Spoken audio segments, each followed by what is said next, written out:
Okay, this is going to be a little departure. Some of you might like this. Let's talk about the weird things that one does when they find themselves sad about something. Chalk it up to seasonal depression, chalk it up to just bad circumstances, bad luck. Chalk it up to whatever the fuck you want to, really. The reality is, I'm not in a good mood. I'm making a video specifically because I don't know what else to do with my day. Life has been weird ever since I got back. You know, I don't know if anybody else does this. Maybe it's only me specifically.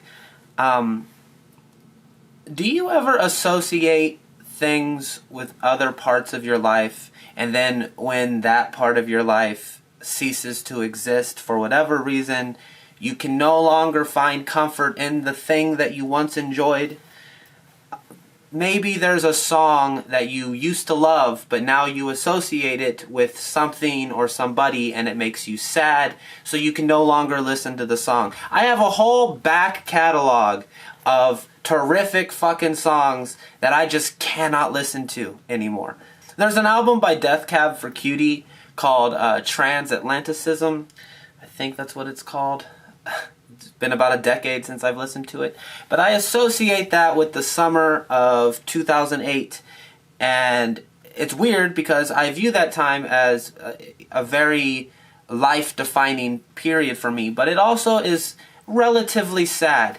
None of the aspects of my life then exist now. None of them. The house I lived in, the people I was around, my friends, they're all either dead, gone, or uninterested. I listened to that album a lot, so I cannot listen to it anymore. I'm finding myself, a decade later, doing the exact same thing. I associate this fucking place I'm living in right now with the summer of this year. And being stuck here, which I presently am without a car, it makes it significantly more difficult because everything reminds me of something that I don't want to be reminded of. I find myself in the process of moving this room, the room I've slept in since I've lived here, because all of a sudden I can't do it. It drives me crazy. It makes me nuts. Instead, I've been sleeping in this room, which I have no immediate attachment to because it's where my brother used to sleep. It's the only room in the house that I have no memories attached to at all. There's like a dozen fucking wine bottles in this house. I don't even drink wine. I feel kind of like a prisoner, not only in my own home, but in my head. There are things that I don't want to think about that I find myself, if I can successfully avoid them during the day, I find myself dreaming about them. Then I wake up in a cold sweat not knowing what the fuck to do. Why am I so sad? Why am I so upset right now? I don't fucking understand. I haven't taken a picture in days, which is rare for me. I've been doing video stuff, I guess, but it's only as a distraction. And I'm worried because photography, historically, it's not only my profession, it's my passion, it's what I love. It comforts me, it centers me. And now every fucking time I pick up the goddamn camera, sad. Instantly sad. Usually, I'm pretty good at handling despair. I was talking about this last night, in fact, that I'm a little jaded when it comes to relationships with people. Not just with women, but with people in general. Where, you know, you can meet somebody at a good time and your personal evolution can move like this, in unison with one another. But eventually there's going to be some fucking rock in the way that you hit, and you're just going to branch off ever so slightly. But you're still going to keep moving in the same direction. But eventually you're going to be way, way, way like this.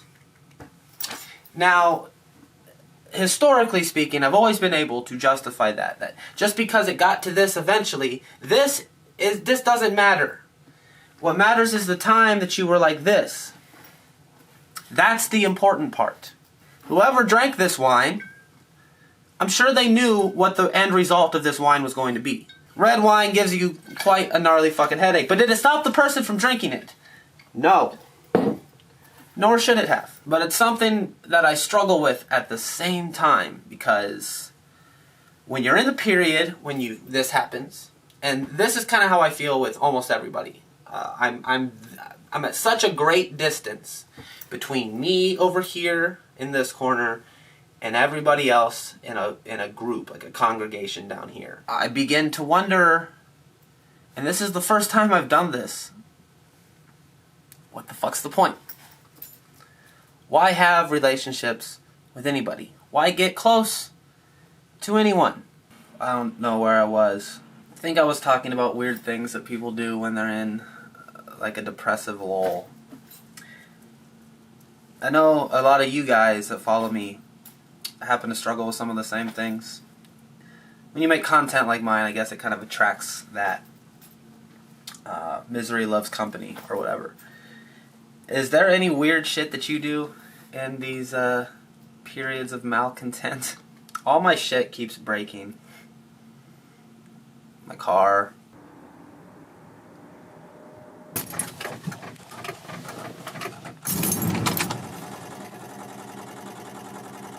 My record player disappeared. I don't know where it went. I wish there was some kind of like manual, a compass that could lead you just in the right direction. It's like the north needle could be where you need to go. The south needle could be where you've already been. The problem is I don't know where the fuck to go. I don't know what to do. I don't want to be here anymore. I want to be somewhere else. I don't want to drive the same car. I don't want to sleep in the same bed. I don't want to be here. And I think that's the thing that I struggle with the most, is you come back to a place that you don't want to be. And it's all the same as it was when you left it, but it's completely different somehow. I'm ready for winter to end, and it's just fucking starting. So I'm going to keep making these videos because they make me feel better for a short period of time. Sorry if they're a bit on the depressing side, but I mean, come on, you had to have expected it a little bit at this point, especially those of you that have been following me for any extended period of time. No light without dark, no sadness without happiness. It's like if sadness is the emptiness of space, it's just blackness everywhere.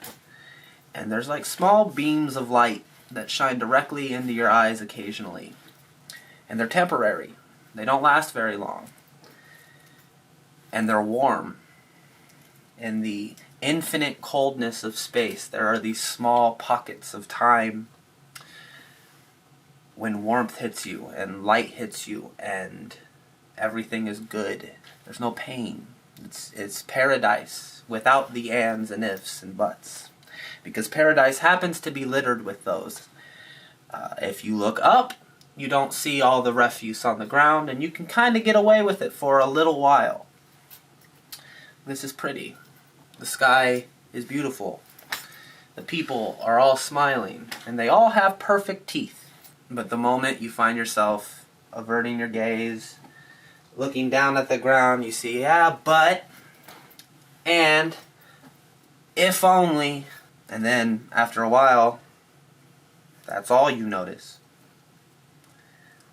And paradise doesn't seem like paradise anymore. It just seems like another place. Paradise for me has been many different things. It's been in the form of women. It's been in the form of photos and words, and videos. Sometimes paradise has been being by myself in a dimly lit room with a movie. Other times paradise has been in a crowded bar where I'm just another faceless entity. But it's only paradise when I can manage to look up. I'm looking down a lot of the time. That's all for today. Tell me about your life. If you want to. I don't know.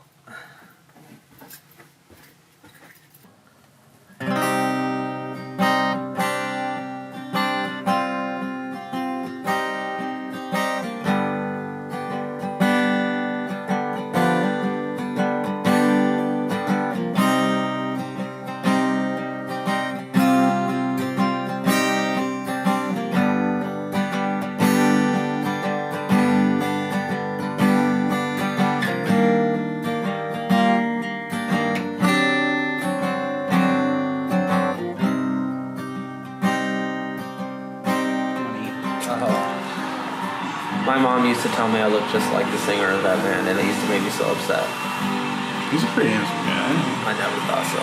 Kind of neat, though. You're an asshole. I mean, if you had a better nose, maybe. If I had a better nose?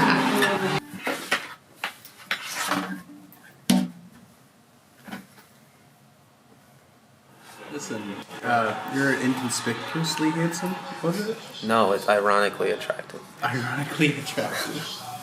That's what I hear anyway. Well, isn't it ironic?